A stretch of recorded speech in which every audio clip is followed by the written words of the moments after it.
আসসালামু আলাইকুম রহমতুল্লাহ। এইচটিভির পক্ষ থেকে সবাইকে স্বাগত জানাচ্ছি। মোহাম্মদ হাবিবুর রহমান। ক্লিন ফাউন্ডেশন চুনারগড়ের উদ্যোগে মসজিদ ও কবরস্থান পরিষ্কার।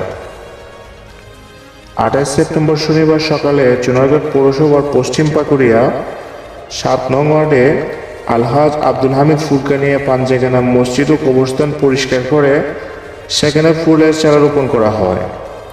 সিলেট থেকে এসে উপস্থিত ছিলেন অন্যতম উপদেষ্টা মোহাম্মদ মোহররম আলী। আরও উপস্থিত ছিলেন উপদেষ্টা সম্মানীয় প্রভাষক আব্দুল করিম সাহেব, সিনিয়র সহসভাপতি মুক্তার হোসেন ও মোহাম্মদ কুতুবুদ্দিন, যুগ্ম সাধারণ সম্পাদক রাফায়েল রাফিক, সহসাংগঠনিক সম্পাদক নোমান আহমেদ, অর্থ সম্পাদক আব্দুল হাকিম বিল্লাল, পরিকল্পনা সম্পাদক মোহাম্মদ তালহা আহমেদ সহ আরও অনেকে।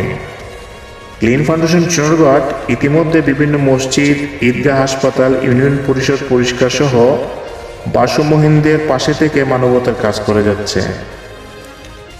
আপনারা যারা দেখছেন পুরো ভিডিওটা, তারা আমাদের সকলের জন্য দোয়া করবেন এবং আমাদের সংগঠনকে সাপোর্ট করবেন, আমরা যাতে আরও এগিয়ে যেতে পারি। 2024 ফেব্রুয়ারি মাস থেকে আমরা ক্লিন ফাউন্ডেশন তার আত্মপ্রকাশ করেছিল এবং আমরা বিভিন্ন কার্যক্রম ইতিমধ্যে চুনারগাঁতে আমরা সৃজনশীল বিভিন্ন কার্যক্রম পরিচালনা করেছি। তারই ধারাবাহিকতায় আজকে আমরা এখানে এসেছিলাম।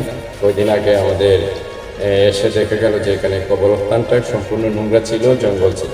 আমরা এই কবরস্থানটা আজকে পরিষ্কার করলাম এবং এই মসজিদের আশেপাশে বকুল ফুলের চারা সহ আমরা 18টি ফুলের চারা রোপণ করলাম।